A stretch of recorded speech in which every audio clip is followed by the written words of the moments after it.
Welcome back to part 3, 1949 TeleKing TV restore. Now that we have the chassis completed, we want to turn our attention to the cabinet. First thing I'll be doing is pulling out the front bezel with the glass in it. I've looked this over and I think there's 4 screws behind it that I can take out, and that should come off. And once we get the bezel out, we'll do some cleaning on the cabinet. I'm hoping I can just clean it up and touch up these scratches with some fresh stain. And then of course we'll spray a little poly over the top of that. I think we got 4 screws. I'm going to take those out. Hopefully that'll release that front. These are flathead screws. That's what they used back in the day. Sometimes they're hard to get out. The screwdriver slips at all, then you got a problem, but these seem to be coming out okay. Well, I was wrong. There's 6 screws. I've loosened these 4, but there's another one here. I think they go into that piece of trim. There's another one over here. And we've got a couple of holes here for 2 more screws, but they probably didn't put them in at the factory. Probably just skipped over that step, because I doubt if this has ever been taken apart. 6 screws.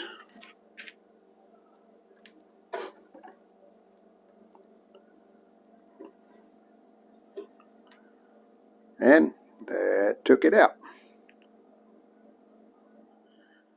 They certainly used some thick glass.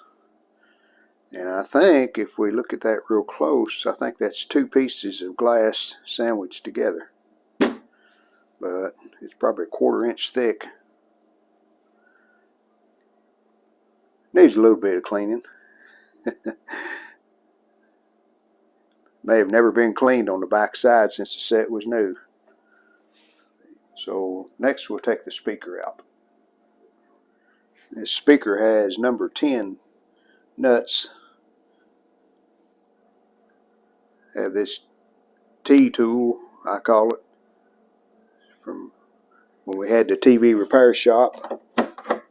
It was good for using underneath chassis to take out the chassis bolts.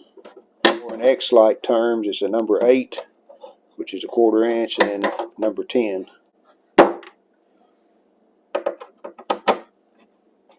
Used that a lot back in the day.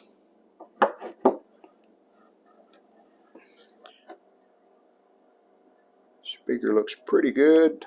The center's kind of disintegrated, but shouldn't hurt anything. We'll hook it up to the chassis before we put it back in, just to be sure it's okay, but usually that doesn't hurt anything.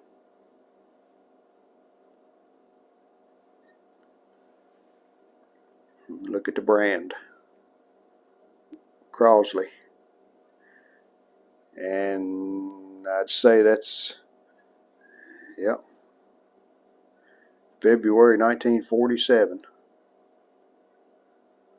So this set might be a 48 model. We're calling it a 49 because of the SAMs, but possibly it's a 1948. Well, let's check the resistance on the speaker.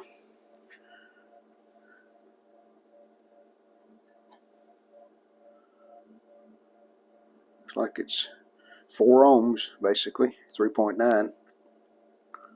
So unless the cone is dragging or rubbing, it should be fine. And here's what we're going to do on the speaker for a hookup.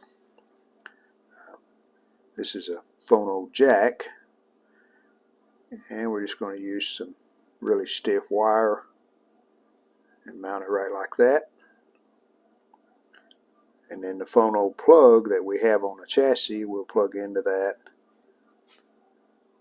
No more soldering trying to hook those wires up after we slide the chassis in.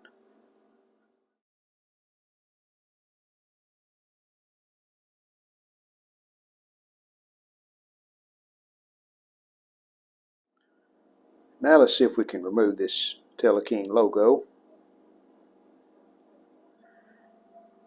And on the back side we have a couple of these push-on clips. So we'll carefully prise those off.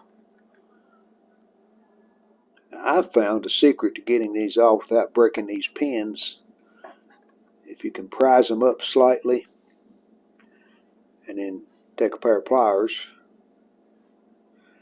and squeeze on each side, and that'll raise them up in the middle, and that releases them.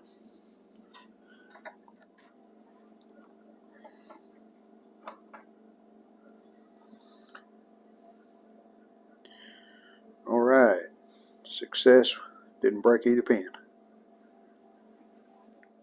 And I just put the clips back over there. They're still loose because they're bent in the center. See, they're loose. So when we get ready to put this back on, we just straighten them out. It should work. While all four of these rubber feet are still attached, they are pretty hard. So we've got some new feet that we'll put on.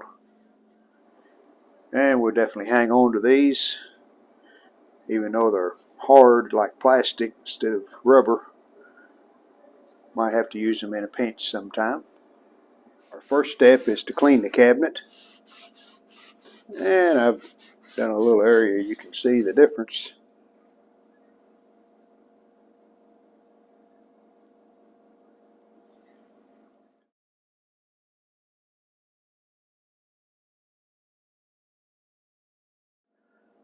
So I'm going to work on this some more.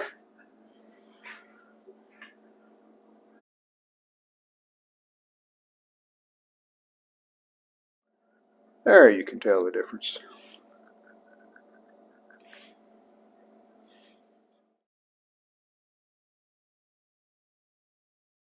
Let's take a closer look at this front. I think this bright yellow that's been covered up is what this originally looked like, so we'll try to repaint that. The station numbers are a little faded, but you can still see them.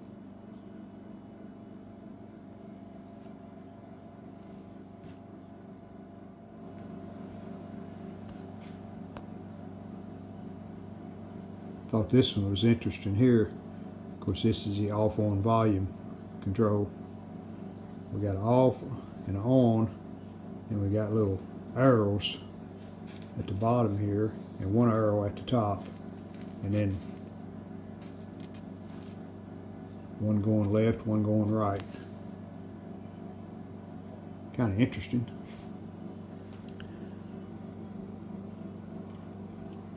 I still haven't decided if this is made like this with the cracks or if that's happened over the years. That is an inlay of some sort that was probably different. Well, I know it was. The grain on it is different than the grain on the sides and the rest of the front. Well, I've got it cleaned off with the hand cleaner. We just take some plain water and wash it off. And we do need to get down in these vent holes, clean them out. This bottom edge and these corners look to be a gloss black. This side does look like mahogany. I would say that was the original color of the set. I'm going to use something that I've used in the past on these old wood cabinets. I'm just going to take some acetone, and that'll get the finish off. Then we can do some sanding, restaining. Then we'll put a fresh coat of polyurethane on the whole TV. If you watched any of my other videos, you've probably seen me do this before. It's just a matter of brushing on the acetone. Usually it'll start to eat into that outer finish. We just work our way down. There's what it's going to look like once I get all of this finish off. Pretty slow. We got a long way to go, but it's a good, safe way of doing it. You don't have sand and dust everywhere. Okay, top is completed. Got all the old finish off. And I've decided to go ahead and do the sides also, because they're going to be a different color if I don't strip them down and stain all of it the same. And of course I took out the grill cloth of the speaker. I'll drive those bolts out. I think I can just tap them and they'll pop out, get them out of the way too. So let's get started on this side. There's the top and one side. Well, we have the finish stripped off with both sides and the top.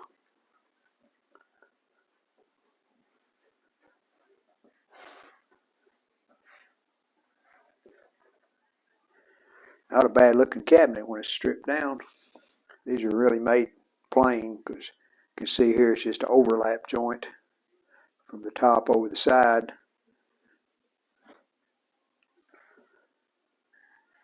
Made them just as cheap as they could, I'm sure, because these were cheaper sets in back in the day. The one bad place right here.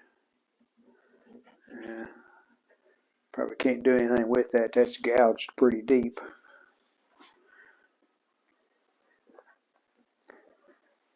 And we still have that scratch right here.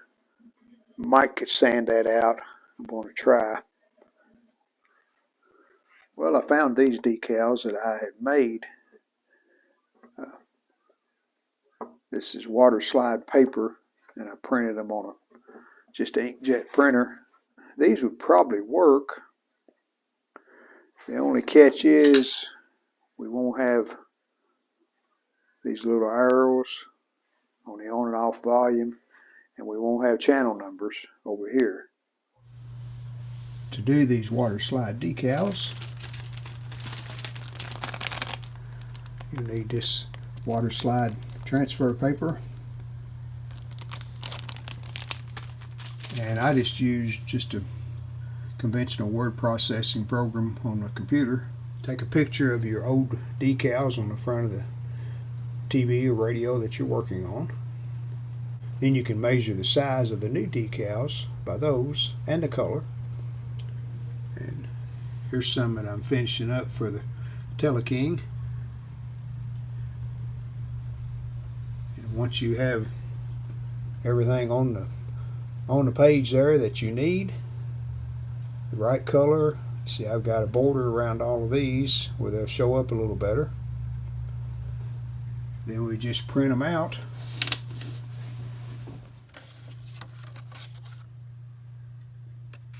And here's the Waterslide paper with them printed out. Now once you do this, you do have to put a coat of clear over the top of these. It needs to be an oil-based clear that won't break down with water. So I just use the spray polyurethane like I use on a lot of the cabinets that I redo. And spray that. Usually put a couple of coats. Make sure you got it covered good. And once those dry, you just cut out the ones that you want to put on. Put them in water till they start to release, and then slide them on. And I just use a typical inkjet printer, $50 printer. Doesn't take anything special.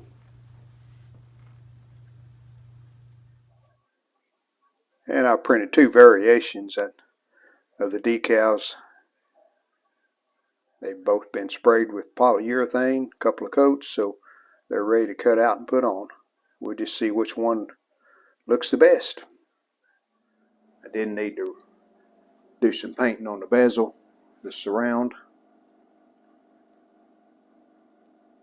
and I just decided to paint it a gold color. I think that'll look really nice with the maple trim that goes around it and that new CRT. Just taped the cabinet up to keep from getting paint everywhere. Alright, time to take the finish off the front. So I'll be using the acetone like I used on the sides and the top.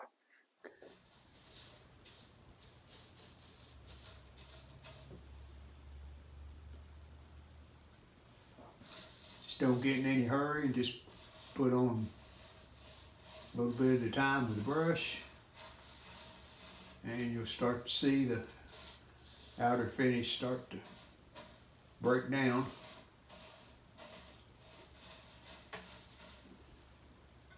And eventually it will come off. Good thing about using this paintbrush, I can stay away from the gold that I've already repainted.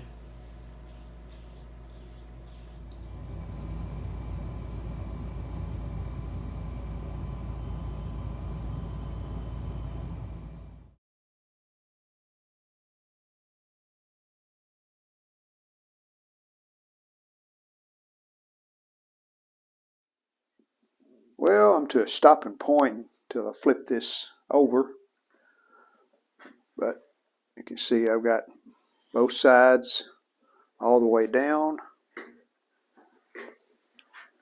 and this finish here, that is lacquer that has cracked.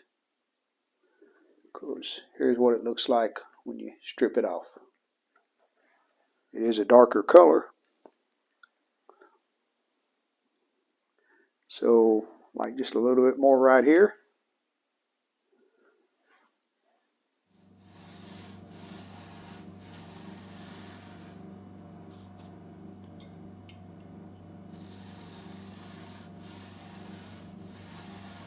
Grooves here where the veneers meet. I just take a small pick.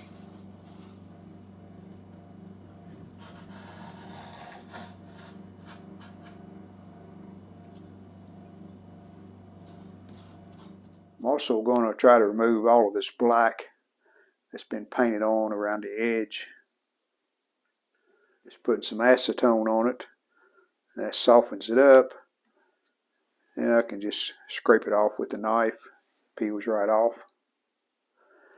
We'll be repainting that black, but I want to get just as clean a surface as I can get and smooth. So I've been working on this right here. Got most of it off, except down in here.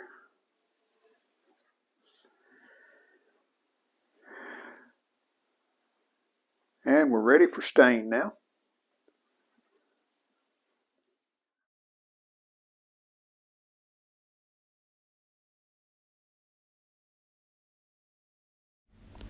Well, I hope you enjoyed this video, and if you did, how about subscribing to our channel? We would really appreciate it. Thanks.